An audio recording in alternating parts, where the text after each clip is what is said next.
Θα δείτε αναλυτικά στα ελληνικά όλα που αφορούν τον προφήτη Ηλία και θα διαβάσετε και τα αντίστοιχα για τη Λίτο που αφορούν και αυτά. Είναι παρόμοια με τον προφήτη Ηλία.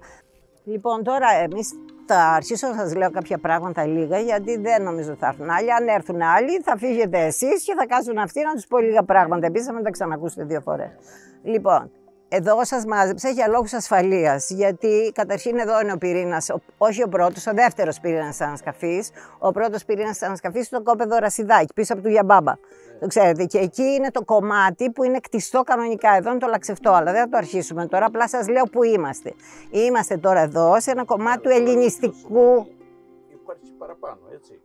Γιάννη, θα σας τα πω όλα. Λοιπόν, σε ένα κομμάτι, στο τελευταίο κομμάτι του ελληνιστικού οικισμού, που φανταστείτε δεν υπήρχε τότε αυτός ο δρόμος, συνεχιζόταν ο λόφος μέχρι κάτω στην Πέπα και έσβηνε ο λόφος. Όλο αυτό από την Πέπα μέχρι πάνω στον προφήτη Ηλία ήταν όλος αυτός ο λόφος που ήταν η λαξευτή Ακρόπολη των ελληνιστικών, ιστοροκλασικών ελληνιστικών χρόνων, που τώρα εμείς σε ένα μικρό της κομμάτι καθόμαστε. Αλλά δεν θα ξεκινήσουμε από εκεί. Θα πούμε από την αρχή πώς ήταν κάποτε αυτός ο λόφος. Στην αρχή λοιπόν αυτός ο λόφος δεν είχε τίποτα από όλα αυτά τα λαξευτά. Αυτά γίνονται αργότερα, στα ιστορικά χρόνια. Εδώ λοιπόν φανταστείτε ένα λόφο από τους πολλούς λόφους που υπάρχουν στην ενδοχώρα της Κρήτης, με απίστευτη θέα στα Λασιώτικα, πίσω μας στα Στερούσια έχουμε θέα, μέχρι τον Κόφινα έχουμε θέα από πάνω ψηλά, δηλαδή μέχρι την Ήδη, το Μαμελούκο, τα ιερά κορυφής του Ηλιανού, τις μεγάλες πολιτείες, τους Αρκάδες, τη Λίτο, τα ξέρετε όλα αυτά γιατί γνωρίζετε την περιοχή, το ανάκτορο του Γαλατά. Και επίσης εδώ μπροστά μας ξαπλώνεται όλος ο ιστός των μεγάλων προϊστορικών θέσεων και ιστορικών χρόνων που έχουν ανακαλυφθεί τώρα με τις εργασίες στο αεροδρόμιο. Φανταστείτε λοιπόν σε τι κομβικό σημείο ερχόμαστε, εδώ πάνω, που ήταν ένα σημείο πολύ σημαντικό, ίσως από τα σημαντικότερα από ό,τι θα σας πω, σε όλη τη Μινωική Κρήτη. Και σίγουρα της Κεντρικής Κρήτης και της ενδοχώρας της Κεντρικής Κρήτης. Το Μινωικό Σπήλαιο Αρκαλοχωρίου. Αυτό ήταν το κομβικό σημείο. Όταν στα παλιά χρόνια και πριν από τα ανάκτορα, στην πίσω μεριά, νοτιοδυτικά αυτού του λόφου, το ξέρετε πολύ καλά, ελάτε να σας δείξω τα πελοχώραφά σας, υπήρχε λοιπόν το σπήλαιο, το λατρευτικό σπήλαιο, λατρευτικό εντός εισαγωγικών γιατί δεν είναι ξεκάθαρο, αλλά κατά την γνώμη μου είναι, γιατί γνωρίζω από ανασκαφές άλλες σε σπήλαια ότι σίγουρα περνούσε και μια μεγάλη του φάση στο κάθε σπήλαιο, φάση λατρείας, ξεκίνησε σαν μια περιοχή κατοίκησης. Έτσι οι άνθρωποι από τα πολύ παλιά χρόνια, από τα πρώτα χρόνια και πριν τα ανάκτορα και από τα νεολιθικά χρόνια χρησιμοποιούσαν τις σπηλιές για να κατοικούν, γιατί ήταν ασφαλείς χώροι που ένιωθαν καλά και για ένα και πρώτο κύριο λόγο που δεν ξέρω αν μπορείτε να μου το πείτε, ποιο ήταν το βασικό κριτήριο κατοίκησης ενός τόπου. Για να πάει ένας άνθρωπος να κατοικήσει και να νιώθει ασφαλής, το πρώτο κριτήριο ήταν το νερό. Έτσι λοιπόν το νερό, η ασφάλεια που ας πούμε αυτός ο χθαμαλός λόφος ήταν τυχισμένος σε μια μεταγενέστερη εποχή, αλλά όταν ήταν κρυμμένοι εκεί πίσω στην νοτιοδυτική μεριά δεν τους έβλεπε άνθρωπος, νιώθαν λοιπόν καλά, αλλά έπρεπε να έχουν προϋποθέσεις. Ποια ήταν λοιπόν η κυριότερη προϋπόθεση? Το νερό. Το νερό μες στη σπηλιά λοιπόν. Πώς ήταν αυτό? Έρεε λοιπόν μέσα από τον ασβεστόλιθο, το μαργαϊκό ασβεστόλιθο, μπορούσε να έχει σταλαγματιές που μαζεύονταν σε σημεία και αυτό δημιουργούσε προϋποθέσεις για να εξασφαλίσουν αυτοί και το πόσιμο νερό και το νερό το οποίο χρησιμοποιούσαν αυτοί εξαιτίας των ιδιωτήτων που του απέδιδαν και σε τελετουργικούς σκοπούς, γιατί μέσα από αυτό το νερό οι σταλακτίτες θεοποιούνταν, το νερό που ήταν κοντά στους σταλακτίτες, η αίρια από τους σταλακτίτες και αυτό θεοποιούνταν, ακριβώς γιατί ήταν το πιο σημαντικό ζωογόνο στοιχείο για την επιβίωσή τους. Έτσι λοιπόν χρησιμοποίησαν τις σπηλιές και αυτοί για να κατοικήσουν. Αργότερα όμως και στα παλαιοανακτορικά, δηλαδή στα χρόνια των πρώτων ανακτόρων, 2000 μέχρι το 1700, αρχίζουν να χρησιμοποιούνται οι χώροι αυτοί, γιατί ήταν ένα σπήλαιο πάρα πολύ μεγάλο. Τώρα στηριζόταν κάποτε, όταν μπορούσε κάποιος να μπει, σε 3 τσιμεντένιους στήλους. Είχε άλλο πατάρι, Πετρόχτιστο, αλλά κατέπεσε αυτό και μέσα από τις συνεχείς επιθέσεις αρχαιοκαπήλων κτλ. Και τους σεισμούς, από την αρχαιότητα λένε ολότερα το 1500 με τους σεισμούς ας πούμε τους τότε, κατέπεσε με ένα μεγάλο κομμάτι των αίθουσών του.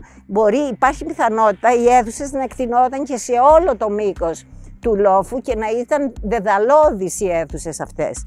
Έτσι λοιπόν αυτά κατέπεσαν, ένα μικρό κομμάτι του μπορούσε να είναι τα χρόνια του 30, όταν είχε τελειώσει τις ανασκαφές του Χατζηδάκης και βγάλει τα πρώτα χάλκινα πελέκια και τα ξύφη που ήταν πολύ μεγάλα και ήταν ίσως ένα από αυτά ήταν από τα μεγαλύτερα που έχουν βρεθεί στον ελλαδικό χώρο, αλλά η έγλη του σπηλαίου που ήταν ίσως από τα σημαντικότερα του μινωικού κόσμου υπήρχε έτσι το 1930 περίπου οι ντόπιοι, οι οποίοι ας πούμε φυτοζωούσαν, δεν είχαν πάρα πολλά προς το ζήν, άρχισαν να καταλαβαίνουν με βάση τις ιστορίες για τους αρκάλους που έπρεπε να τους παίρνουν για να βγάζουν το δέρμα κτλ. Πέσανε μέσα στο σπήλαιο και μπήκανε μέσα στο σπήλαιο και άρχισαν να ανακαλύπτουν μέσα στα χώματα κάποια πελεκάκια και κάποιες άλλες ιστορίες. Οι ιστορίες λένε ότι φύγανε πράγματι εκείνη την εποχή από το σπήλαιο Αρκαλοχωρίου και φύγανε μακριά, κάποιοι άνθρωποι κάνανε χρήματα από αυτό, αλλά αυτές είναι ιστορίες στις οποίες δεν μου πέφτει κανένας λόγος να πω εγώ τίποτα. Το 34-35 αργότερα γίνονται ανασκαφές από το Μαρινάτο και από τον Πλάτωνα και βγαίνουν χιλιάδες πελεκάκια. Εγώ δηλαδή στην επιστημονική συλλογή του μουσείου θυμάμαι συρτάρια ολόκληρα με τους πελέκεις, τους μικρούς χάλκινους πελέκεις από την έκθεση, από την επιστημονική συλλογή του Μουσείου Ηρακλείου και φυσικά στην έκθεση του Αρχαιολογικού Μουσείου και τώρα κοσμούν οι μεγάλοι πελέκεις, οι ενεπίγραφοι, οι χρυσοί, οι ασημένοι, αλλά κυρίως η μεγάλη ποσότητα είναι χάλκινα. Χάλκινοι πελέκεις, διπλοί, οι οποίοι είχαν ένα συμβολικό χαρακτήρα, τελετουργικό, γιατί ήταν ιεροποιημένοι εξαιτίας ακριβώς της ιδιότητάς τους να είναι πολύ χρήσιμοι στην καλλιέργεια, να είναι πολύ χρήσιμες τελετουργίες, γιατί με βάση αυτούς το πραγματικό τους μέγεθος γινόταν οι θυσίες, για διάφορους λόγους. Γιατί χρησιμοποιούν λοιπόν αυτό το σπήλαιο? Υπάρχουν 450.000 προσεγγίσεις που δεν είναι σαφείς, δεν έχει κυριαρχήσει μία. Άλλοι λένε ότι πρόκειται για μια αφιερώματα σε μια πολεμική θεότητα, η οποία πολεμική θεότητα, ας πούμε, γιατί οι γυναικείες θεότητες συνήθως σχετίζονται πάρα πολύ και με το λαύρι, που είναι ο διπλούς πέλεκης. Σε άλλες περιπτώσεις, ο Αλεξίου έλεγε ο Αείμνηστος ότι είναι ένα ζεύγος θεοτήτων, όπως αυτά τα ζεύγματα, το θηλυκό και το αρσενικό ζεύγμα, ο Πάρεδρος, ας πούμε, η Μεγάλη Μητέρα Θεά και ο Νήπιος Θεός που την ίσχυε να γεννάται κατέτος, μπορούσε και εδώ να είναι στα χρόνια τα μινωικά, ας πούμε, ένα ζεύγμα, όπως είναι σε όλα τα μεγάλα σπήλαια και στο Ιδαίο Άντρο και στο Δικταίο και σε όλα αυτά. Αλλά δεν έχει αποδειχτεί τίποτα. Άλλοι λένε ότι μπήκαν και αποθηκεύτηκαν αυτά εδώ και δεν μπόρεσαν, δεν πρόλαβαν να τα πάρουν πίσω. Αυτή ήταν μια άποψη η οποία υπήρχε και σχετιζόταν με τις ανασκαφές του κυρίου Ρεθυμιωτάκη στο Γαλατά, αλλά και αυτή είναι μια άποψη που δεν μπορεί να αποδειχτεί. Έτσι. Ο Γκάρεθ Όουενς, ο οποίος ασχολείται έτσι, με τις γραφές, έλεγε ότι λόγω του μεγάλου αριθμού των χαλκίνων πελέκιων κτλ. Θεωρεί ότι αυτός είναι ο λαβύρινθος τέλος πάντων του μινωικού κόσμου, επειδή ο λαύρης είναι ο διπλούς πέλεκης και τέλος πάντων ο τόπος που είναι γεμάτο από λαύρης, άρα αυτός είναι και ο λαβύρινθος. Αυτή είναι πάλι μια άποψη η οποία είναι πάρα πολύ επισφαλής, άρα καταλήγουμε μόνο σε μια πραγματικότητα, ότι αυτό το σπήλαιο την εποχή που ήταν προσβάσιμο και έγιναν οι ανασκαφές και πριν από αυτό οι αρχαιοκαπηλείες και η πρώτη ανασκαφή του Χατζηδάκη, ενδιάμεσα έγιναν οι αρχαιοκαπηλείες, ήταν γεμάτος από αμύθιτης αξίας αρχαιολογικό υλικό που ήταν μονοσήμαντο, δηλαδή ήταν πελέκης, ξύφη και εγχειρίδια, μαχαιράκια δηλαδή, που δείχνανε μία μονότονη, ας πούμε, μονότονα αφιερώματα ή και αγγεία βέβαια, τα οποία βρήκε κυρίως ο Χατζηδάκης στα πρώτα χρόνια των ανασκαφών του. Το αφήνουμε τώρα αυτό και μένει στην ιστορία ένα ερωτηματικό που δεν μειώνει όμως σε τίποτα την αξία αυτών που βρεθήκανε.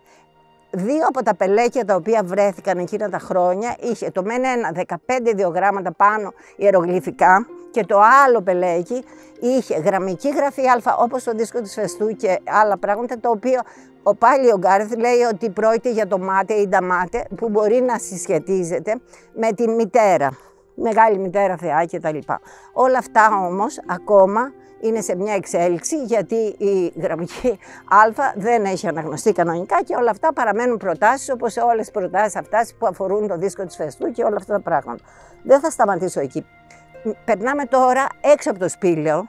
Έξω από το σπήλαιο είχαν βρεθεί κάποιες ενδείξεις ότι μπορεί να ήταν και χυτήριο με κάποια υπολείμματα χαλκού, καμινεύματα δηλαδή που λέμε εμείς στην αρχαιολογική γλώσσα, τα οποία και αυτά δεν μπορούν να δικαιολογήσουν την ύπαρξη χυτηρίου. Εδώ πέρα παλιά ο Γιώργος ο Ρεθμιωτάκης είχε υποστηρίξει για λίγο ότι αυτό εδώ το πράγμα, το διαμορφωμένο σε πεζούλες, σε άνδυρα και λαξευμένο, θα μπορούσε αυτό να ήταν στοιχείο έτσι, που μπορούσε να είχε γίνει για βιοτεχνική ας πούμε χρήση.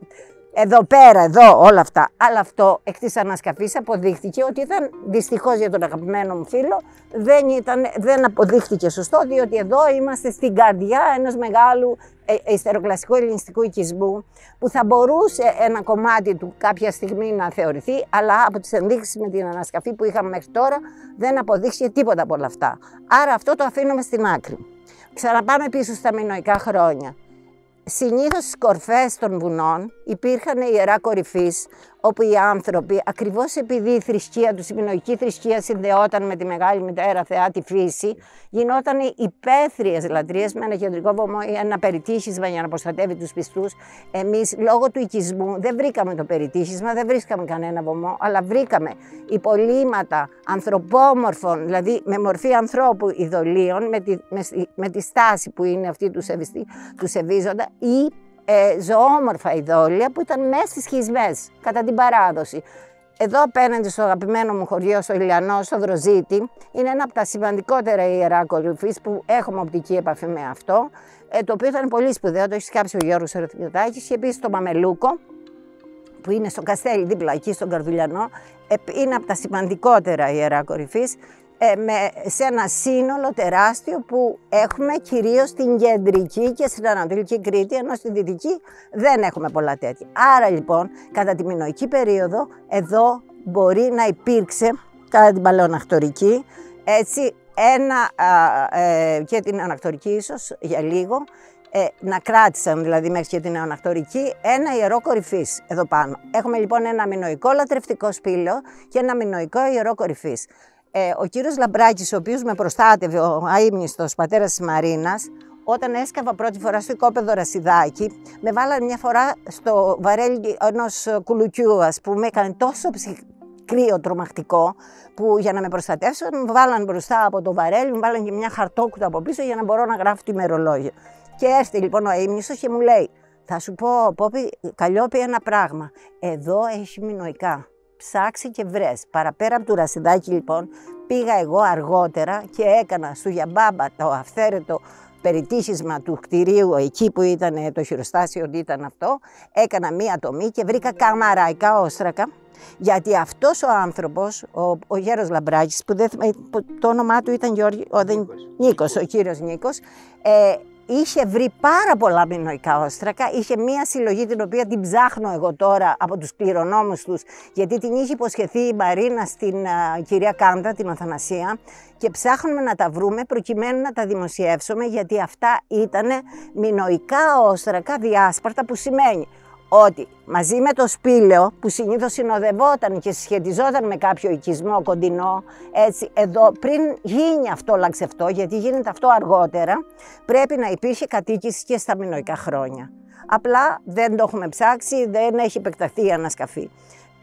Αυτό είναι λοιπόν μέχρι τα μινωικά χρόνια γίνονται αυτά τα στοιχεία έχουμε. Αυτό που έχουμε τώρα εδώ όμως είναι κάτι άλλο. Αυτό που έχουμε εδώ είναι κάτι πάρα πολύ ενδιαφέρον, το οποίο χαρακτηρίζει την Κρήτη. Διαφωνούσα με τον κύριο Γιαννόπουλο, όταν μου έλεγε είναι μοναδικό και ανεπανάληπτο αυτό που είναι λαξευτά, και του έλεγα άσε να το δούμε πρώτα. Όντως είναι μια πρακτική, και όχι έχει στην πέτρα της Συρίας και σε όλο τον ελληνιστικό κόσμο, η λάξευση βουνών λόφων με μαργαϊκό ασβεστόλιθο, όπως είναι αυτός, ή ασβεστόλιθο τρυπόλος, δηλαδή κάτι που μπορεί να κοπεί και να φτιαχτεί και να είναι υδατοστεγής και να μπορεί να κάνει στερνίτσια και τα αυγά του στουρθοκαμήλου που μπορούν να περιέχουν το νερό και να κάνουν διαχείριση του νερού και να οργανωθούν, είναι μόνο, δεν είναι μόνο εδώ, είναι σε όλη την Κρήτη διάσπαρτο και σε όλο το μεσογειακό κόσμο που διαθέτουν τέτοιου είδους πέτρωμα. Εντάξει, λοιπόν, περιμένω το Γιάννη να τελειώσει το τηλεφώνημα. Λοιπόν, εδώ λοιπόν τι γινότανε. Πρώτα σχεδιάζανε τον οικισμό. Το σχεδιάζανε όχι με το άτυπο υποδάμιο, με το τυπικό υποδάμιο, δηλαδή τετράγωνο όπως ξέρουμε.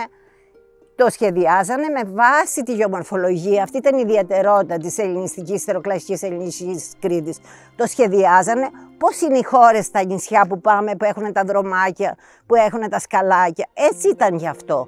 Μια γειτόνισσα ήξερε τι μαγείρευε η άλλη.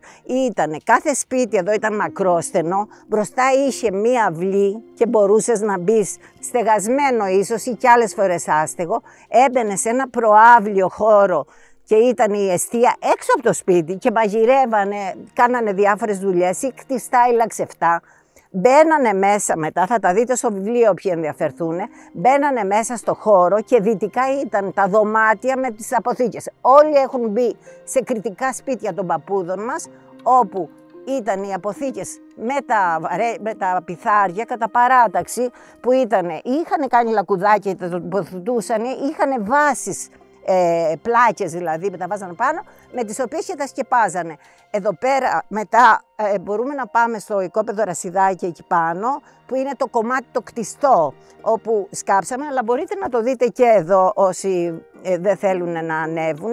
Και από κάτω από εδώ, στο οικόπεδο στην οικία Νταναλάκη, από εδώ από κάτω, έσκαψε η κυρία Μανδαλάκη και μου παραχώρησε το υλικό και με τον κύριο Χριστάκη έχουμε μελετήσει όλη αυτή την οικιακή οικονομία για το πώς χωρούσαν αυτά, ας πούμε, τα πιθάρια, πώς συντηρούνταν οι οικογένειες, πώς χειροκρατούσαν οι προμήθειες και όλα αυτά τα πράγματα που ήταν όπως ακριβώς είναι οι αποθήκες των παλιών κρητικών σπιτιών, Ελένη, του παππού και της γιαγιάς που ξέραμε, που στη σειρά τα βάζανε από τη μια μεριά και από την άλλη. Σε ένα άλλο σημείο πολλές φορές είχαν ένα θρανείο και πάνω εκεί είχαν τις μιλόπετρες, τους χερόμελους, τους κρουστήρες, κοπανιζαντζελιές κτλ. Γιατί όλο αυτό γύριζε γύρω-γύρω από τη Μεσογειακή Τριάδα. Τι ήταν η Μεσογειακή Τριάδα? Το στάρι, το κρασί και το λάδι, για να μπορούν να κάνουν αυτά. Είχαν λοιπόν πολλές φορές εδώ τα πατητηράκια τους σε συνάφεια με τα σπίτια, που είπαμε πως ήταν μονοδρομικά, έτσι. Και είχαν οπωσδήποτε στο σχεδιασμό τους, είχαν και ο καθένας ένα σταρνίτσι και μάζευε το νερό. Είχαν αγωγούς που θα δείτε μετά εδώ όταν θα περιδιαβείτε, που κατέβαινε το νερό αυτό και έφευγαν, απαγωγή δηλαδή των ομβρίων. Καθαρίζανε λοιπόν με δικό του σύστημα που ήταν εκ της αρχής σχεδιασμένο. Ό,τι βγάζανε από εδώ, το υλικό που βγάζανε, το κόβανε και κάνανε λιθόπλυνθους και κτίζανε τα σπίτια. Τα καλά σπίτια είχαν και κεραμίδια, τα πιο δεύτερα δεν είχαν κεραμίδια. Είχαν στη μέση εδώ από πάνω, θα το δούμε, ένα σημείο που έμπαινε το δοκάρι που στερέωνε την οροφή. Έτσι. Και όλο αυτό το πράγμα και δοκοθυρίδες στην πλάτη για να στέκουν τα δοκάρια, και έτσι λοιπόν είχαν τη δυνατότητα σε πεζούλες, λαξευτές, να κτίζουν σπίτια με το ίδιο υλικό. Και όποιος έβλεπε από απέναντι, αυτή είναι μια πράσινη αρχιτεκτονική πραγματικά, όποιος έβλεπε από απέναντι δεν διέκρινε, δεν τον ενοχλούσε τίποτα, ήταν σαν να ήταν και πάλι το βουνό. Έτσι. Άρα λοιπόν, νότια και νοτιοανατολικά υπήνεμα, σύμφωνα με τον Πλάτωνα και τον Αριστοτέλη, έκτιζαν τα σπίτια, τις οικίες τους, και στην κορφή ήτανε τι? Ήταν η καθαρή Ακρόπολη, τυχισμένη, με τις σκοπιές, έχουμε βρει μια ορθογόνια απάνω, και τα δημόσια κτίρια. Δεν βρήκαμε τέτοια πράγματα, δεν μπορέσαμε να φτάσουμε. Εδώ και από τη βόρεια ανατολική μεριά έχουμε βρει μόνο σπίτια. Εκεί λοιπόν, σε αυτό το κομμάτι με τα σπίτια, στη μεσαία μεριά πάνω, βρέθηκε, αλλά που είναι ο σύζυγός μου τώρα, δεν ξέρω. Εδώ είναι. Ναι, να φέρεις τις φωτοτυπίες να το δούνε όλα τα παιδιά, εκτός από τη Μανουέλα που το ξέρει. Έτσι, να δούνε το πιθάρι. Απάνω λοιπόν εκεί βρέθηκε ένα πιθάρι που τώρα εκτίθεται στον πρώτο όροφο του μουσείου. Θα δείξω ένα άλλο πιθάρι εδώ. Εδώ έχω βγάλει, Γιάννη, 35.000 πιθάρια, εκτιναγμένα από τα ανώτερα στρώματα. Ναι, ωραία. Εδώ. Αυτό, ναι. Σιγά σιγά. Έχει ανοίξει η πλάκα, ήμουν εγώ παρόν. Ποια εδώ, πλάκα? Η Μαρίνα. Α, η Μαρίνα. Με μια παρέα, ήταν μια ημέρα και μάλιστα φάγανε όλη την ημέρα. Ωραία, αυτό δεν μας έχει υποθεί, θα μας το υποδείξει αυτό, ευχαριστώ πολύ. Το σίγουρο είναι ότι εδώ η οικονομία της Μεσογειακής Τριάδας, είπαμε, το στάρι, το κρασί και το λάδι, όπως και όλα που βγαίνουν, οι αγρικίες που βγαίνουν στο αεροδρόμιο, υποστηρίζανε αυτή την παραγωγή. Και μετά παράλληλα είχαν τα όσπρια, τα λαχανικά, τη φυτεύαν κτλ. Και πολλές φορές λοιπόν αυτά που αποθηκεύανε μαζί με αυτά που φυτεύανε και καλλιεργούσαν επαρκούσαν συνήθως σε ένα νοικοκυριό ανάλογα με τα μέλη τους για 7-8 μήνες που θα μπορούσαν. Κατά την άνοιξη άρχιζε ο ζόρες. Γιατί άρχισαν και τελειώνανε. Δηλαδή στα 1400-1500 λίτρα καλύβαν, ας πούμε, αυτά τα μεγάλα πιθάρια. Αυτό που θα σας δείξω τώρα είναι όμως ένα oversize πιθάρι, ένα τεράστιο, είναι πάνω από 2 μέτρα, το οποίο αυτός που το είχε προφανώς ήταν μεγαλονοικοκύρης και θα το δείτε, είναι καταπληκτικό.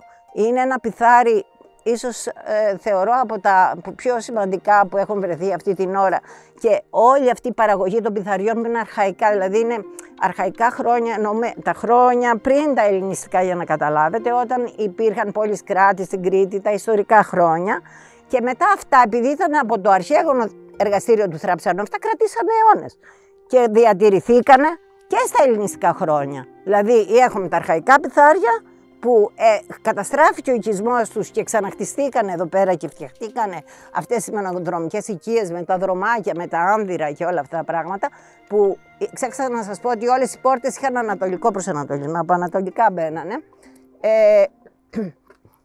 Ευχαριστώ πάρα πολύ.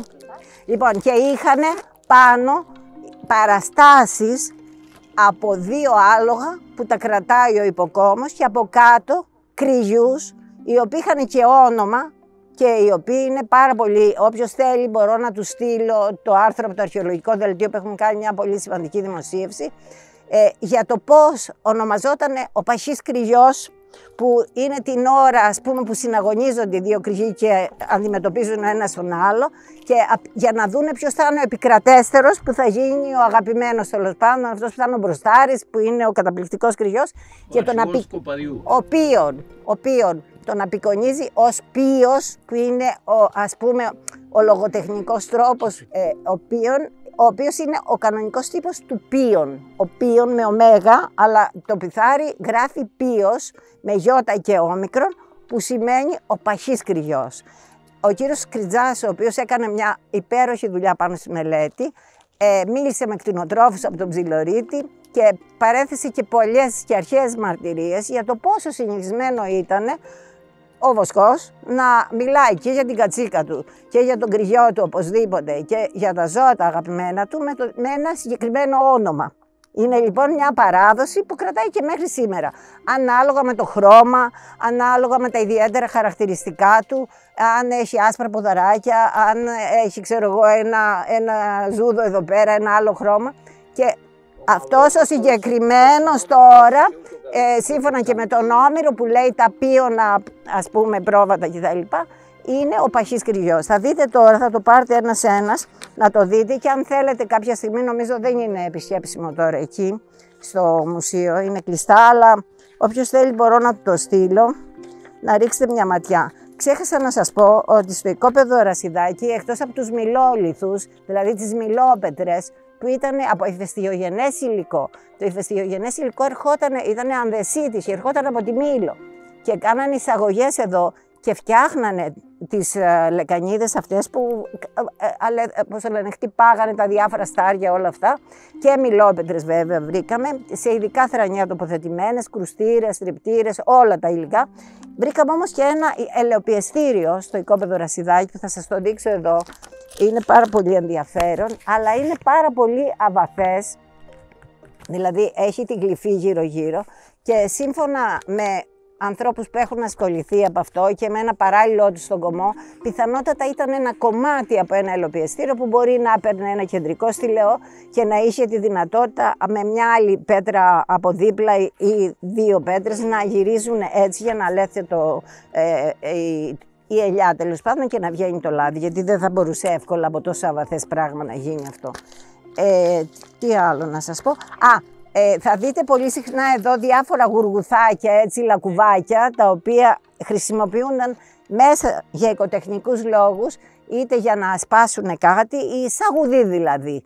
Πολλές φορές βρίσκουμε πάρα πολλές αγνήθες, γιατί η φαντική ήταν μια πρακτική καθημερινή, όπως δηλαδή φανταστείτε τα παλιά κρητικά σπίτια των γιαγιάδων, όταν ακόμα δεν τα είχαν χαλάσει λίγο πριν την προβιομηχανική επανάσταση, που κάθε σπίτι είχε το ανιφαντήρητη και είχαν όλα αυτά τα πράγματα. Έτσι ήταν λοιπόν και αυτά τα σπίτια, με κάποιες ιδιαιτερότητες, στο ότι ήταν μακρόστενα και για να μπει και να βγει κάποιος έπρεπε ο άλλος οπωσδήποτε να ενοχληθεί. Μπαίνανε και βγαίνανε. Είχαν δηλαδή περιορισμένη ιδιωτικότητα αυτά τα σπίτια. Γιατί είχαν διαλέξει έτσι, νιώθαν ασφαλείς έτσι και κάθε νοικοκυριό προσπαθούσε μέσα σε αυτό το μακρόστενο πράγμα που ήταν κατασκευασμένο να είναι αυτόνομο, να τα έχει όλα. Ανάλογα τώρα, αν ήταν ένα μεγάλο νοικοκυριό, είχε πολλά πιθάρια. Αυτά μας τα λέει ο κύριος Χριστάκης, ο οποίος ασχολείται με τα πιθάρια. Αν ήταν πιο μικρό νοικοκυριό, είχε πιο μικρά πιθάρια. Υπήρχαν και νοικοκυριά, και με βάση το παράδειγμα της Ολύνθου, που δεν μπορούσαν να έχουν στο σπίτι τους, πηγαίναν σε δημόσιες αποθήκες τα πιθάρια τους, που ήταν στην περιφέρεια, ας πούμε, του οικισμού, και μπορούσαν να πληρώνουν κάτι, ας πούμε, έναντι και να διατηρούν εκεί τα πιθάρια τους, γιατί τα σπίτια τους μπορεί να ήταν μικρά, δεν χωρούσαν. Και έτσι έχουμε λοιπόν και δημόσιες αποθήκες που μπορούν να φιλοξενήσουν πιθάρια που μπορεί να έχει ανάγκη μια οικογένεια που δεν είχε χώρο να τα βάλει. Υπάρχει και αυτή η προοπτική.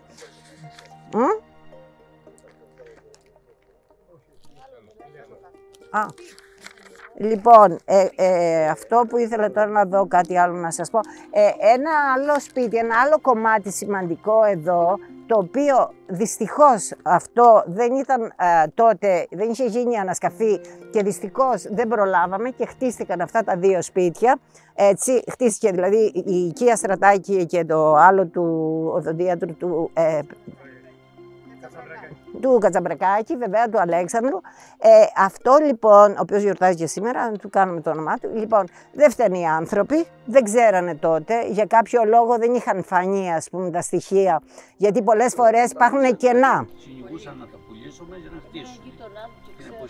Ναι, και για κάποιο λόγο μπορεί να πέσανε σε κάποιο κενό και δομήθηκαν. Δομήθηκαν λοιπόν αυτά τα σπίτια. Όταν όμως η κυρία Στρατάκη ζήτησε από εκεί να κάνει ένα κήπο, παρακαλώ μην μιλάτε, από εκείνη τη μεριά θελήσαν οι άνθρωποι να κάνουν ένα κήπο. Τους είπα, παιδιά, πρώτα θα ψάξω, θα σκάψω και θα ερευνήσω και μετά ευχαρίστως, εάν δεν έχετε και είναι κενό, ευχαρίστως θα πάρετε την άδεια. Εκείνη τη μεριά λοιπόν, τον κήπο της κυρίας Στρατάκη, δηλαδή νότια του σπιτιού της, όταν σκάψαμε βρήκαμε τουλάχιστον 50 αγνήθες, γουδιά, μεγάλα ψηλά γουδιά, όχι τρύπες, ας πούμε, κοιλότητες, αλλά πέτρα που είχε λαξευθεί και ήταν μεγάλο γουδί μέσα, δουλεμένο, και ανιφαντήρια που ήταν μέσα σε λεκανίδα και ήταν στη θέση τους, τουλάχιστον 40-50 αγνήθες.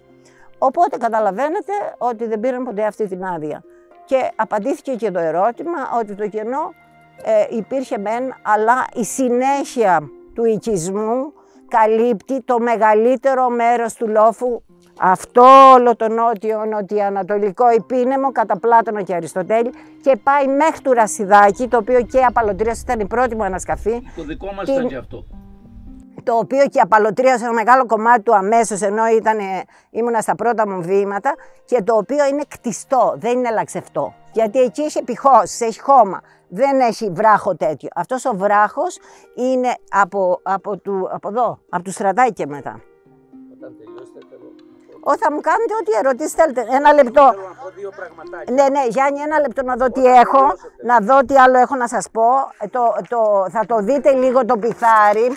Θα το δείτε το πιθάρι, θα δείτε το μπίωνα κρυγιό, θα το δείτε όλοι. Αρχίτε, κύριε Νταναλάκη, πάρτε το να το βλέπετε. Ήθελα να σας πω λοιπόν ότι και στο καινούριο βιβλίο της Λίτου έχω 2 αναλυτικά άρθρα εδώ. Το ένα αφορά τον προφήτη Ηλία Αρκαλοχωρίου, αναλυτικότατα, οπότε όποιος έχει το βιβλίο σε λίγο καιρό, εφόσον είχαμε λίγα βιβλία, θα αναρτηθεί στην ιστοσελίδα του Δήμου και μπορείτε να το πάρετε όλοι από την ιστοσελίδα του Δήμου και θα δείτε αναλυτικά στα ελληνικά όλα που αφορούν τον προφήτη Ηλία και θα διαβάσετε και τα αντίστοιχα για τη Λίτο που αφορούν και αυτά. Είναι παρόμοια με τον προφήτη Ηλία.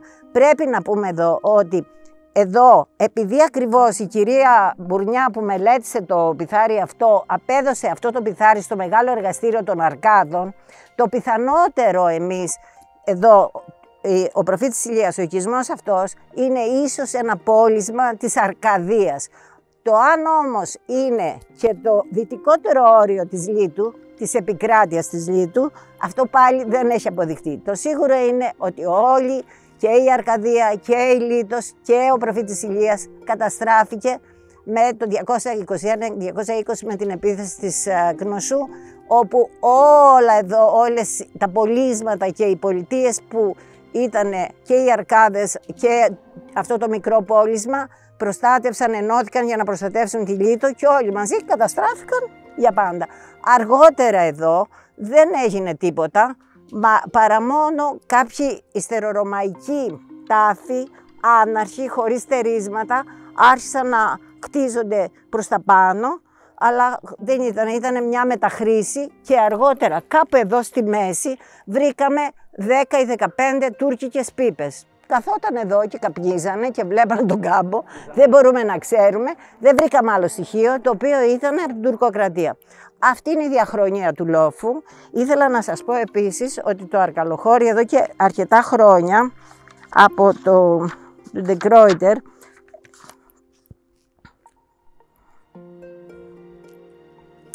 δεν θυμάμαι τώρα, μπορεί να είναι και 5, δεν γράφει τώρα εδώ. Λοιπόν, μπορεί να είναι και από το 15 αυτό το βιβλίο. Έχει πάει σε εκδόσεις Οξφόρδης, στο Αρκαλοχώρι, αλλά αυτό το άρθρο εδώ είναι στα αγγλικά. Μπορώ, όποιος το θέλει, να το σκανάρει. Το έχω μάλλον σκανάρει, εγώ το έχω. Όποιος το θέλει και το πει, είναι στη διάθεσή του, ίσως δήμαρχε. Αυτά που κάναμε σε όλο τον κύκλο του πολιτισμού, το πρότεινα την άλλη φορά, να μπουν, να υπάρχει ένα αποθετήριο σε ό,τι αφορά τον τόπο εδώ, σε κάθε τόπο που παρουσιάσαμε και μιλήσαμε, ώστε να υπάρχει ένα αποθετήριο, ας πούμε, με όλη την πληροφορία και όποιος θέλει να είναι προσβάσιμο για να το βλέπει. Ένα δευτερόλεπτο, να δω αν έχω κάτι άλλο να σας πω. Θα κάνετε... Να ολοκληρώσω ένα λεπτό και θα δεχτώ ό,τι ερωτήσεις θέλετε αμέσως. Ένα λεπτό να ρίξω μια ματιά, μήπως εγώ κάτι παρέλειψα. Δυστυχώς εδώ μπορείτε να δείτε λίγο μετά, έτσι, πώς ήταν όταν η ανασκαφή γινότανε και πόσο περιποιημένα και καθαρά. Ζητώ συγγνώμη για αυτή την παρουσίαση σήμερα, διότι οι συνάδελφοί μου ήρθαν πριν ένα μήνα με όλη την σπουδή και με όλο το φόρτωμα που είχαμε με όλες τις εκδηλώσεις. Το Αρκαλοχώρι λίγο ξανά βγάλε χόρτα και η σημερινή παρουσίαση δεν είναι αξιοπρεπής, αλλά σίγουρα η επιστημονική παρουσίαση προσπαθώ να είναι αξιοπρεπής. Λοιπόν, εγώ από πλευράς μου θέλω να πω ότι τελείωσα και αν θέλετε τώρα μπορώ να δεχτώ τις ερωτήσεις σας. Εγώ θέλω να πω κάποια πράγματα, να 2 λεπτά. Πας το καλό. Γεια σου Μάριε. Γεια σου Μάριε, να είσαι καλά. Καλό, γεια σας. Μιλήσατε για το νερό που ήθελαν να εξασφαλίσουν. Πρώτα, ναι. Και το νερό πρέπει να ήταν πολύ. Ναι. Διότι υπάρχουν υπέρσιες και υπόγειες πηγές. Όχι υπόγειες πηγές. Υπάρχουν λαγούμια, καταπότες, οι οποίες κατεβαίνουν μέχρι χαμηλά στα σπίτια στο Αρκαλοχώρι. Ωραία. Ερώτηση στην ερώτηση πάνω. Ναι. Εγώ που δεν είμαι καλή γεωγραφία, αλλά όπου πάω ρωτάω πού είναι ο ποταμός. Εδώ δεν έχω καταλάβει ποιο ποταμό έχουμε ή ποιους ποταμούς έχουμε. Δεν έχουμε ποταμό. Πρέπει να ήταν το νερό. Δεν έχουμε κυρία ποταμό. Πόπη, συγγνώμη. Έτσι. Το νερό πρέπει να ερχόταν από την κορφή και να κατέβαινε κάτω. Έτσι λοιπόν. Άρα λοιπόν αυτοί καταρχήν με κάθε τρόπο το νερό της κορφής το αποταμιεύαν όλα στα στερνίτσα. Ναι, και υπάρχει και θα σας δείξω άμα θέλετε. Και μέσα στο σπήλαιο νερό. Λοιπόν, πρώτον. Δεύτερον, δεν είχαν μπει στην αρχή για να κάνουν, να πάρουν εκτερίσματα, ιστορίες, δεν ξέρω τι. Ό,τι βγήκανε στην αρχή τα βγάλανε οι αρκάλοι. Ναι, το είπαμε αυτό. Ναι, υπόψη όμως ότι υπήρχε μια σοβαρή κατάσταση η οποία την είχε πάρει ο τότε ένας σταθμάρχης που ήταν ο Βάμπουκας. Μάλιστα. Λοιπόν, και η οποία δεν ξέρουμε την τύχη της. Πρώτον. Και δεύτερον, ένα έγκλημα που έκαμε η αρχαιολογία, ο Πλάτωνας με το Μαρινάτο, αν τον λέω καλά το Μαρινάτον, διότι εδώ ήταν η θιά μου, της γιαγιάς μου η αδερφή, η γιαγιά μου τότε, αυτά είναι και από την πίσω μεριά, είναι όλος ο λοφοδικός μας. Λοιπόν, μόλις τελειώσαν την ανασκαφή, έβαλαν δυναμίτες και ρίξανε την είσοδο του σπηλαίου. Για να μην ξαναμπούν μέσα. Γιατί, ενώ θεωρήσαν ότι ήταν ολοκληρωμένη η ανασκαφή. Πρώτον. Δεύτερον, μετά το 11 η Δημοτική Αρχή, η οποία πρέπει να είστε γνώστες σε αυτό, επίε μπολτόζες και τσάπες εκεί και τα κατάστρεψε όλα. Άκουμε τώρα, εκεί η σπηλολογία θέλησε να καθαρίσει το χώρο. Ναι, αλλά δεν φαίνεται τίποτα τώρα. Αλλά τώρα εκεί θα ήθελα να κάνω μία, Γιάννη, πολύ σωστή παρατήρησή σου. Αγαπητέ Δήμαρχε, σε αυτό το σημείο είναι απλό, είναι εκτός του σπηλαίου, όμως είναι ένα χάσμα τώρα, είναι ένα πράγμα που χάσει από μακριά, είναι πάρα πολύ άσχημο και έλεγα μήπως μπορούμε να συνεννοηθούμε με την δασική υπηρεσία, ματζάμπα μας τα δίνουνε, τα φυτόρια και να κάνουμε μία δεντροφύτευση εκεί με ένα εθελοντισμό, σε ένα κομμάτι δηλαδή εκεί της εισόδου. Αυτό είναι ιδιωτικό, έτσι. Ιδιωτικό. Το μπροστά. Ναι, όλο. Μα είναι, ναι, αλλά θα μας παραχωρήσουν γιατί είναι αλφαζόνη. Μα πρόσεξε, είναι αλφαζόνη. Δεν έχουμε δικαίωμα στην αλφαζόνη παρόλα αυτά να βάζουμε χέρι. Θα ζητήσουμε τη σύμφωνη γνώμη λοιπόν του ιδιοκτήτη να βάλουμε 2 δεντράκια, 3 που να καλύψει εκεί το κενό. Έχω ένα κομμάτι από πάει και πάνω. Κατάλαβες. Και είμαι διαθέσιμος να το όχι στην πλαγιά, λέω από κάτω. Κατάλαβα. Από κάτω είναι ο μισός λοφοδικός μου. Εάν είναι δικό σου να μας επιτρέψει. Δεν είναι σε αυτό το σημείο που θέλετε. Είναι της θείας μου αυτό. Ναι, αυτό θα ζητήσω, θα σου πω να μου πεις τα στοιχεία της θείας, να πάρω έγγραφα την άδεια, να βάλουμε 3 δέντρα, δεν είναι σπουδαίο αυτό. Εδώ μπροστά που έχω ένα τμήμα να πάει απάνω. Ναι, εδώ πρέπει να κάνουμε ανασκαφή κάποια στιγμή, αυτό λοιπόν, εγώ μπορώ να το φυτέψω κιόλας. Δηλαδή δέντρα, όχι καρποφόρα. Όχι, μα δεν θέλουμε τώρα ανασκαφή, δέντρα, θέλουμε ανασκαφή. Είναι δόκιμο. Να ζητήσουμε από τη Βάσο, ναι, τη σπηλολογία. Είναι δόκιμο να ζητήσουμε μήπως πρέπει να συνεχίσει την ανασκαφή. Μέσα έχει καταρριφθεί από το 1500 ολότενα π.Χ. έχει καταρριφθεί από το σεισμό, έχει καταπέσει γιατί είχε πάρα πολλούς θαλάμους. Μπορεί να πιάνε και μέχρι το κάτω.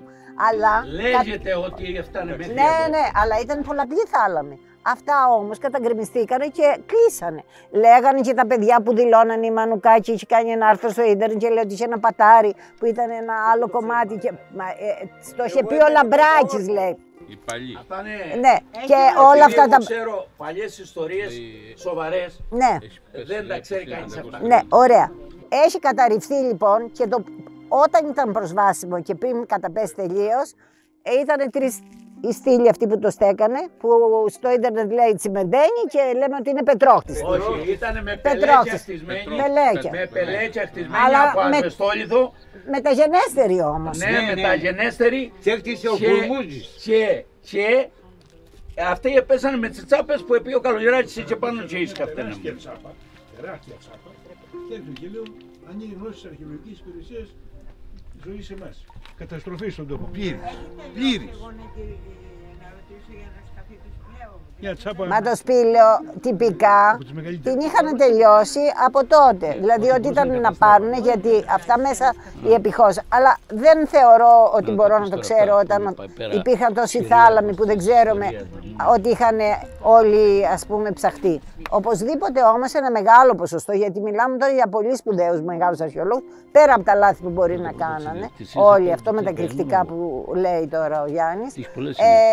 Μιλάμε τώρα για 2.500-3.000 πελέκια, ήταν γεμάτη όλη η επιστημονική συλλογή, όλα τα συρτάρια, τα πιάνες και τα μικρά πελεκάκια. Εκατομμύρια πελεκάκια, δηλαδή ήταν πάρα πολύ το υλικό. Πού βρίσκονται αυτά? Στην επιστημονική συλλογή.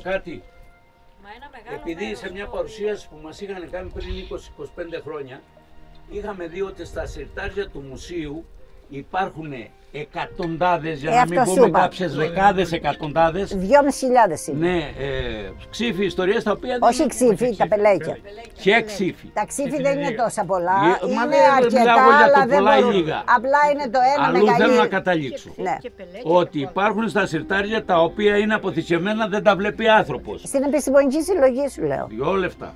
Μήπως θα μπορούσε όταν θα γίνει κάποιο μουσείο, ενδεχομένως εδώ πέρα. Λοιπόν, άκουμε τώρα. Γιάννη, ακούει ο Δήμαρχος, Γιάννη. Η νοοτροπία του μουσείου, αυτό μόνο μπορεί να συνδεθεί, παρόλο που θα νευριάσει που θα το πω, όμως πρέπει να βλέπουμε την πραγματικότητα. Όταν θα γίνει το αεροδρόμιο θα μπουν ευρήματα από... άκουμε τώρα. Και από όλες τις περιοχές, και από τη Λίτο και από το Αρκαλοχώρι, και θα αιτηθούμε να μπουν. Δεν σημαίνει δεν ότι... μας εκαλύβει. Μα γιατί δεν μας καλύπτει? Γιατί δεν πρόκειται να κάνουμε δεύτερο μουσείο, εδώ θα το δεις. Όταν ο κάθε τόπος θέλει να αναπτυχθεί, εάν υπάρχει ένα μουσείο εδώ και υπάρχει και ο χώρος, θα ξεναζείται ο άνθρωπος στο χώρο, θα βλέπει το μουσείο και θα έχουμε επισκεψιμότητα. Άκουμε όμως, Γιάννη, και κάτι άλλο. Επειδή η πραγματικότητα θα είναι ένα στρέμμα μουσείο στο αεροδρόμιο, εγώ με τη ρεαλιστική ματιά δεν βλέπω δεύτερο μουσείο, όμως θεωρώ ότι μπορεί να γίνει ένα ψηφιακό μουσείο με τρισδιάστατη απεικόνιση των πάντων που βγαίνουν από τις, η οποία θα μπορεί να είναι παρά το Δήμο και η οποία θα μπορεί θαυμάσια να έχει τη δική του ας πούμε αποκλειστικότητα στην επισκεψιμότητα, που είναι πάρα πολύ σημαντικό γιατί είναι και της μόδας, και να γίνει με σύγχρονες μεθόδους, με τις διάστατες απεικονίσεις. Πότε το αιτηθεί ο Δήμαρχος, δεν νομίζω ότι θα του φέρει κανείς αντίρρηση. Μαζί με την εμπορική ζώνη την οποία θα διαχειριστεί ο Δήμος και η οποία είναι ο θησαυρός που μπορούμε να αξιοποιήσουμε. Αυτό που λέτε, 800 τετραγωνικά μέτρα. αυτό που λέτε για το τρισδιάστατο το έχω σκεφτεί και το έχω ονειρευτεί, επειδή είχα κάνει μια έκθεση λαογραφικού μουσείου. Όλα γίνονται, Γιάννη, όλα γίνονται. Για ένα λαογραφικό μουσείο στο Αρκαλοχώρι. Και αυτό είναι πολύ σημαντικό. Με πολλά εκθέματα, αλλά και τον τρόπο λειτουργίας σε τρισδιάστατη. Άκουμε όμως, Γιάννη, επειδή το λαογραφικό, πρόσεξε τι θα σου πω, επειδή το λαογραφικό είναι και αρχαιολογικό, διότι όπως είπαμε τώρα, τα πυθάρια του παππού μας, που είναι το λαογραφικό, είναι η συνέχεια το κριτικό σπίτι του ελληνιστικού, αρχαϊκού, μινωικού σπιτιού. Οπότε το λαογραφικό συνδέεται με το αρχαιολογικό και θα μπορούσε να γίνει ένα ενιαίο που θα ξεκινάει από τα μινωικά χρόνια και θα φτάνει μέχρι την προβιομηχανική, ας πούμε, επανάσταση και την τουρκοκρατία, έτσι, που είναι ακριβώς τα ίδια. Έχει πάει κανείς να αλλάξει μία οροφή στο σπίτι του, όπως το έκανα εγώ πέρσι, πρόπερσι, πριν το σεισμό, και να προσπαθήσει να βγάλει το κοκκινόχωμα από τη στέγη με τα καλάμια και τις φάκες και όλα αυτά και τη λεπίδα και το αλάτι. 10 μέρες θα βγάζεις χώματα, γιατί τα χρήζαν με τον ίδιο τρόπο που το κάνανε στα μινωικά και στα αρχαϊκά και στα ελληνιστικά σπίτια. Είναι ακριβώς τα ίδια. Τα πατητήρια. Ναι. Να, εδώ έχουμε τη house. Ειδικά για το Αρκαλοχωρίο του θησαυρό, είναι ένα πάρα πολύ μεγάλο κομμάτι, εκτίθεται. Τη συλλογή του θησαυρού. Του μουσείου, παιδί. Ναι, αλλά είναι και ναι, αλλά λέμε για τα εκατοντάδες που δεν εκτίθεται. Είναι το μεγαλύτερο μέρος, όχι, δεν είναι πολλές. Όχι, Εμμανουέλα. Το μεγαλύτερο μέρος. Τα μεγάλα, αγάπη μου, τα 2.500 που λέμε είναι στις αποθήκες. Τα μικρά, λέω εγώ, είναι 2.500, είναι μέσα στην επιστημονική χρόνια. Δεν έχουν εκτεθεί όλα τώρα. Αυτά είναι σε συρτάρια, τα έχουμε δει σε φωτογραφίες. Το ερώτημα είναι άλλο. Και τα χάλκινα είναι αλήθεια ότι έχουν. Ενεπίγραφα. Τα χάλκινα ότι έχουν ξανά συγκολληθεί μεταξύ τους. Τι εννοεί συγκολληθεί? Ότι τα έχουν φτιάξει, τα έχουν αποκαταστήσει όλα. Όχι, είναι όλα ακέραια. Είναι αποθηκευμένα. Λένε κάποιοι που είδανε, ανοίξανε μία. Όχι, δεν ισχύει. Γιατί αυτό ισχύει, αν ισχύσει, είναι να υπάρχει μια οξύδωση, η οποία η οξύδωση να τα κάνει. Όχι, είναι πάρα πολύ έτσι λεπτά και σε πολύ καλή κατάσταση, παρόλο που μπορεί να παρουσιαστεί κάποια οξύδωση ορισμένα, αλλά αυτό που είναι σημαντικό είναι το ίδιο, ότι είναι ένα απόθεμα, ένα αποθυσάβρισμα πολύ μεγάλο του τόπου, και το οποίο δεν αποκλείεται. Πρέπει να το σκεφτούμε αυτό το πράγμα. Το σίγουρο είναι ότι θα πρέπει να έχουμε το Αρκαλοχώρι, είτε μας αρέσει είτε μας αρέσει, πέρα από αυτό που λέμε, να αντανακλάται και στο καινούργιο μουσείο. Δεν λέμε το αντίθετο. Δεν γίνεται. Αλλά να ρωτήσω εγώ κάτι, επευκαιρία αυτό που ρώτησε ο Δήμαρχος. Ναι. Υπάρχει το προσωπικό. Από ό,τι μου έχουν πει, ίσως το πρώτο πράγμα που πρέπει να κάνουμε να βγάλουμε το λεύκομα. Αυτό που είπαμε. Αυτή είναι μια κουβέντα την οποία θα την κάνουμε όταν τελειώσει αυτό το φεστιβάλ επιτέλους σήμερα. Να ρωτήσω εγώ τώρα το άλλο. Αν θέλετε να πάμε να δούμε του Ρασιδάκη. Ναι, ναι. Εγώ πάει και το έχω φάει με το κουτάλι. Ναι, ναι. Γιάννη, πήγαινε τη Μανουέλα να λεπτός ώρες. Ευθεία μωρέ. Και εμείς θέλουμε να πάμε. Ναι, ωραία. Τώρα, περιμένετε ένα λεπτό. Να ξεφτώσει τα πόδια όπως είναι εδώ. Υπάρχει αλλού στην Κρήτη. Υπάρχουν στην Πολυρίνια, στη Ρόκα, στην Δυτική Κρήτη, στον Τρυπητό, στη Σιτία, σε όλη την Κρήτη απλώνεται σε πάρα πολλά σημεία. Αυτές λέγονται λαξευτές, ιστεροκλασικές ελληνικές ακροπόλεις με προγενέστερη αρχαϊκή φάση, η οποία δηλαδή σημαίνει και ταυτόχρονα λαξευτή ταφική αρχιτεκτονική. Και η τάφη και στον Πρινιά και στον Άγιο Θωμά υπάρχουν δηλαδή πάρα πολλά. Όταν θα θελήσετε έχουμε όλη την πληροφορία γραμμένη, να μάθετε τα πάντα, να πάρετε τα άρθρα από το βιβλίο, να τα μάθετε, να μάθετε για τον τόπο σας. Πόσο σπουδαίος είναι. Λοιπόν, να πάμε λίγο στο Ρασιδάκι τώρα. Λοιπόν, να πω κάτι που πριν φύγουμε. Εγώ σε ευχαριστώ, Δήμαρχε, μόνο για όλα αυτά ή αυτός. Αυτός έκανε τις ανασκαφές. Όχι, εγώ θέλω να ακούσουν κάτι. Γιατί ευχαρίστως. Ο τόπος πρέπει να ξέρει την ιστορία του πρώτα και πώς ξεκινάει κάτι και πώς γίνεται και πώς αναπτύσσεται. Και πιθανώς ένα μουσείο να είναι δύσκολο, ένα ψηφιακό είναι πιο εύκολο. Αλλά έχουμε ένα ζωντανό μουσείο εδώ. Αν είναι ανασκαφή αυτή συνεχιστεί και αποκαλυφθεί όλος ο λοφός, δεν ξέρουμε τι θα βρούμε. Και επειδή στην αρχαιότητα τα πιο σημαντικά ήταν πιο νότια ακόμη. Στα μέρη που είναι κτιστά. Πιστεύω ότι θα βρούμε πολύ σημαντικά πράγματα. Πάρα πολύ σημαντικά πράγματα. Μα να μπορούσαμε να κάνουμε κάτι. Εδώ λοιπόν θα μπορεί να γίνουν διάδρομες εδώ. Πρέπει να ενδυθούν και ένα μύθο. Με αυτό το μπίο, το είπαμε, το παχύ, τέτοιο ή κάτι άλλο. Έχει πάρα πολλή δουλειά το θέμα των διαδρομών. Ασφαλώς. Και είναι πολύ ωραίο να συνδεθεί και με την Αρκαδία και τη Λίτο και όλο αυτό το πράγμα. Και να γίνει μια διαδρομή περιπατητική όλος ο λόφος.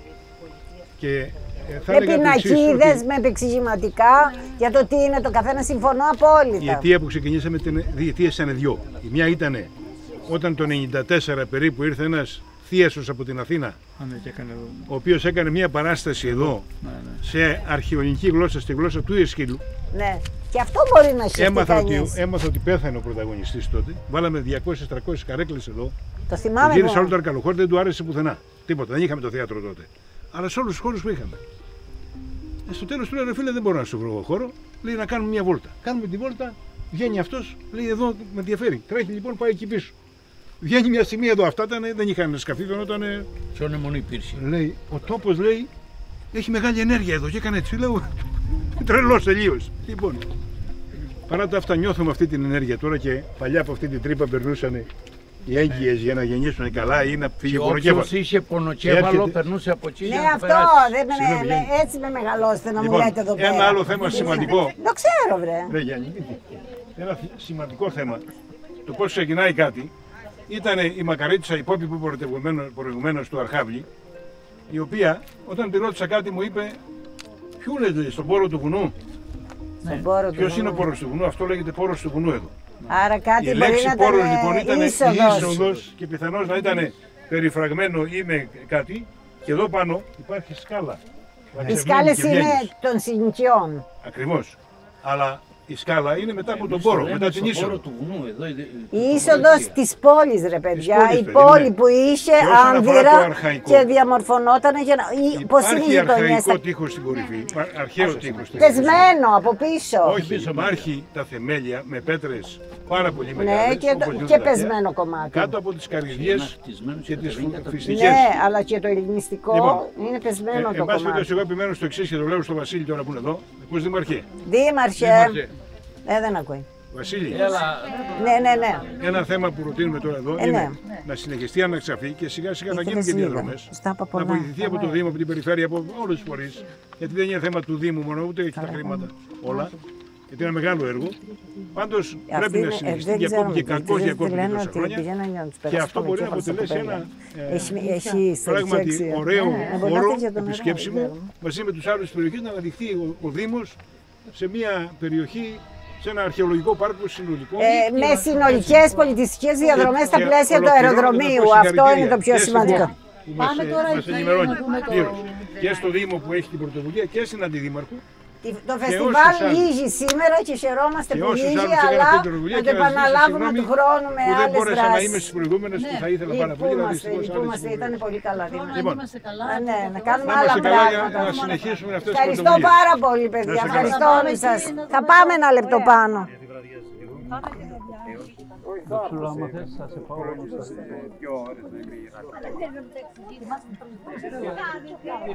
Ευτυχώς που είσαστε έγκυος όταν κάνατε τον έλεγχο στο οικοπεδό μου.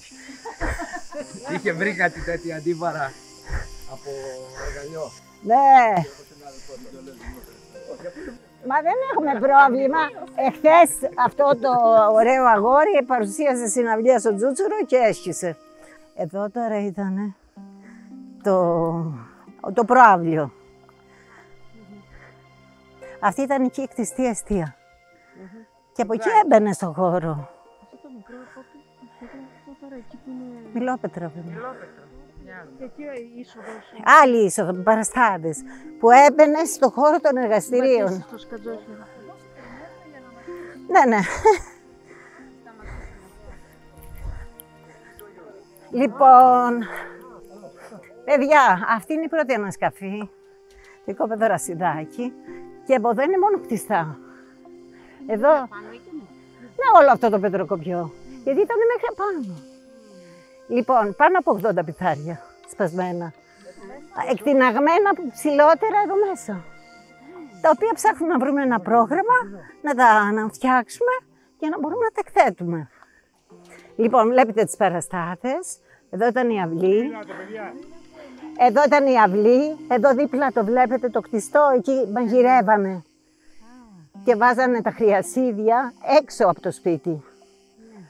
Και μπαίνανε μετά από τη μία παραστάδα ή από την άλλη.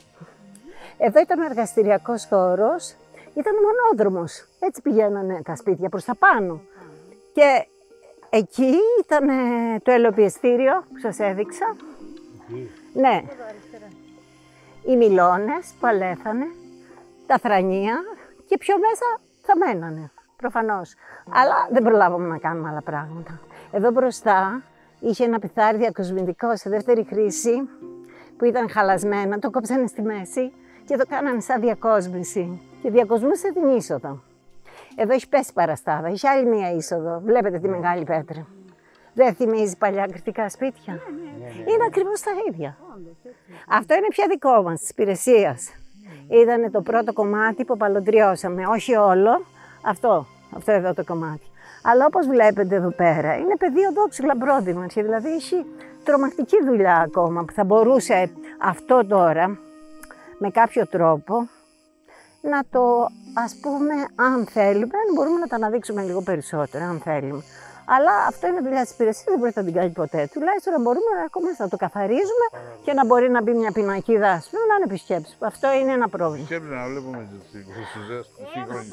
τις σύγχρονες εποχές τα καμώματα. Δεν είναι δικό μας αυτό, έχει απαλωτριωθεί μόνο το κομμάτι της ανασκαφής, δυστυχώς. Το ελαιοτριβείο είναι αυτό πάνω. Το ελαιοτριβείο δεν υπάρχει πια εδώ, το έχουμε πάρει. Το έχουμε πάρει, ναι. Όλα αυτά είναι μιλόπετρες, δηλαδή που μπαίνανε μέσα η γουδιά ή βάζανε, ας πούμε, εργαλεία άλεσης, όπως είναι τα παλαινά, τα λίθινα ή μιλώνες που βάζανε από ανδεσίτη που ήταν από το ηφαιστειογενές. Σκέψου ένα παλιό κρητικό σπίτι και θα έχεις την απάντηση. Το μινωικό σπίτι, αρχαϊκό, ελληνιστικό, κρητικό. Εντάξει, αυτό είναι το σημαντικό, το καταλάβαμε αυτό. Εντάξει, μπράβο, καλά παιδιά είστε. Αχ, δεν προλάβατε τα παιδιά μου. Δεν πειράζει, έχω τα βιβλία, θα σας τα δώσω, το διαβάσετε. Λοιπόν, ελάτε όμως να δείτε λίγο εδώ. Ευχαριστώ πάρα πολύ όλους σας, ευχαριστούμε Δήμαρχε, ευχαριστούμε πάρα πολύ. Δίνετε και εσείς ο αρχαιολογικός χώρος να παραμείνει εντός σχεδίου Αρκαλοχωρίου και όχι εκτός σχεδίου. Αυτό είναι σημαντικό. Είναι εγκληματική πράξη, δήθεν κάτι πολεοδόμοι έξυπνοι. Δεν γίνεται, λέει, αρχαιολογικός.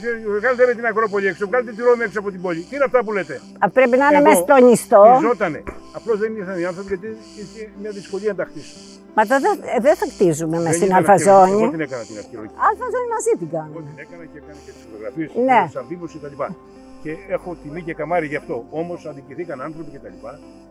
Χάσαν τις περιουσίες τους και όλα αυτά. Ναι, αλλά αυτό αναμενόμενα. δεν μπορεί. Συμφωνούμε. Είναι μια δημόσια περιουσία μεγάλη. Δεν θα την πληρώσει ο Γιώργης εδώ. Καλώς απολωτριώσει την πληρώσει ο άνθρωπος. Αμέσως. Πρέπει να γίνει λοιπόν μια προσπάθεια να ενισχυθεί ο Δήμος, που είναι ο βασικός φορέας, να αγοραστούν αυτά, γιατί θα αγοραστούν πολύ φθηνότερα από ό,τι αν γίνει με δικαστικές αυτές. Γιατί τώρα. Και κάθε χρόνο να σκάβουν ένα κομμάτι. Ένα κομμάτι και κάποια στιγμή να είναι μια παρακαταθήκη, ας πούμε ένα ανταποδοτικό από το αεροδρόμιο έστω καθυστερημένο. Εδώ είναι κτιστά, εδώ είναι κτιστά πράγματα και εδώ είναι το κομμάτι που δεν ξέρω μέχρι που πάει, γιατί παρακάτω οι έλεγχοι οικοδομικοί εκτός ζώνης δεν έχουν δώσει τίποτα. Που σημαίνει ότι ανατολικά σταματάμε και τερματίζουμε. Ναι, και τερματίζουμε. Άρα πάει προς τα πάνω, δηλαδή. Όπως βλέπετε, ναι, είναι το οικοδομικό υλικό όλο αυτό, το οποίο αυτό είναι ένα σπίτι που γινόταν ως εξής. Είχαν την αυλή πριν να μπεις, όπως ένα κριτικό σπίτι. Πολλές φορές στεγασμένο, πολλές φορές αστέγαστο. Και μπαίναν μετά στο προαύλιο. Αυτό είναι το προαύλιο. Εκεί δεξιά είναι το κτιστό ή λαξευτό σε άλλη περίπτωση που βάζανε και μαγειρεύανε. Ήταν η εστία. Και μετά είχε πόρτες, παραστάδες όπως αυτή και έχει πέσει και μπαίνανε στο ένα δωμάτιο που ήταν τα εργαστήρια και είχαν τα πιθάρια και είχαν θρανία με τους ένα κριτικό σπίτι κανονικό. Σε άλλες περιπτώσεις όπως είναι τα λαξευτά κάτω, είχαν πατητήρια, είχαν δεξαμενές νερού, είχαν όλα αυτά τα πράγματα. Είχαν εδώ ένα ελοποιεστήριο σε αυτή τη μεριά που ήταν ένα κομμάτι ελοποιεστηρίου. Ήταν μιλόλιθοι όπως αυτή που ανδέθουμε το στάρι. Και βέβαια τα πιθάρια κατά παράταξη πιο μέσα, δεξιά και αριστερά, όπως ήταν στα σπίτια των παππούδων μας. Να βάλουν το λάδι και στο κρασί. Τη μεσογειακή τριάδα. Σιτάρι, κρασί, λάδι και δημητριακά. Μαζί με τα λαχανικά που καλλιεργούσαν και τρώγανε. Και θέλανε 1.300-1.400 λίτρα για 8 μήνες, για 5 άτομα, για πενταμελή οικογένεια, μαζί με τα φρέσκα λαχανικά που χρησιμοποιούσαν. Μετά την άνοιξη αρχίζαν και χάνανε. Δεν μπορούσαν να επαρκέσουν. Συγγνώμη ένα λεπτό. Λοιπόν, εντάξει. Ωραία, ήρθες πέρας όλο. Όλο το φεστιβάλ εννοώ. Ναι, εγώ με περιμένουν και εγώ δεν πάω. Θα πάω τώρα στον αδερφό μου. Και πρέπει να φύγω. Λοιπόν, ευχαριστώ πολύ όλους. Έλα να σου πω. Λοιπόν, έχω και την κάλυψη. Σήμερα είχα κάλυψη από το λαμπράκι. Η λέξη πόρτεγο. Το πόρτεγο, ναι. Πόρτικο είναι ιταλικό, σαν λέξη να υποθέσω. Το πόρτικο είναι ιταλικό, σαν προθάλαμο, σαν προάβλιο.